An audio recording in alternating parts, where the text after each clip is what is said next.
I think that the Thurber House is one of the coolest places to learn and write and gather with folks when we're able, who really want to feel good about life and explore our imaginations.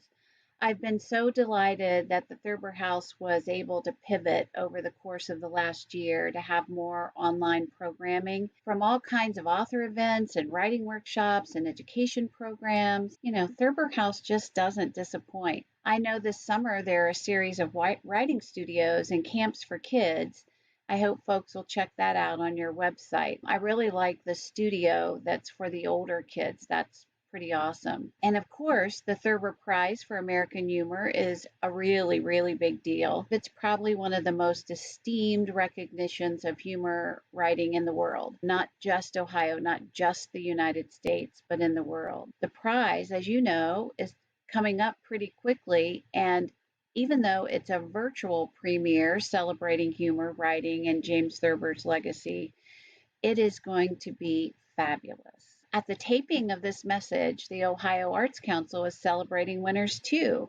So today actually is the 2020 celebration in 2021 of the Governor's Awards for the Arts in Ohio. So we're so fortunate in Ohio to be the home of such talented writers, actors, musicians, dancers, visual artists, and philanthropists and lovers of the arts. The Arts Council and the Thurber House are making such a positive impact in the lives of children and families, artists, and our communities. I need to thank the governor and the legislature, as well as our board, because without them, I think of them as our authorizers.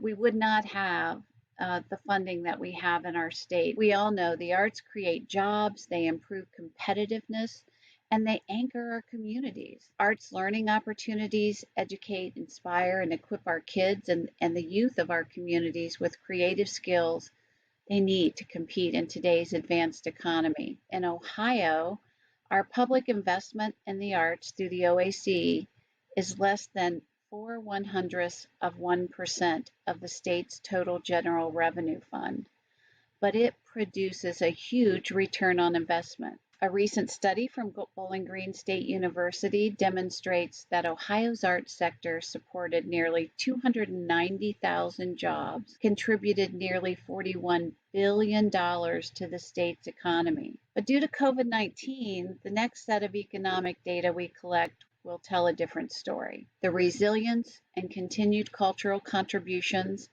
especially in the case around Ohio of smaller organizations and emerging artists, they're dependent on how Ohio and its citizens respond and recover from COVID-19. With continued investment and support, we're going to see jobs return and the economic indicators return and grow too. Even as we've all suffered everything from job and economic loss to the grief of losing a loved one, to the simple acts of doing our best to stop the spread of COVID-19, the arts can and do heal us. Writing and humor, as proven by James Thurber over the decades, continues to give us hope today.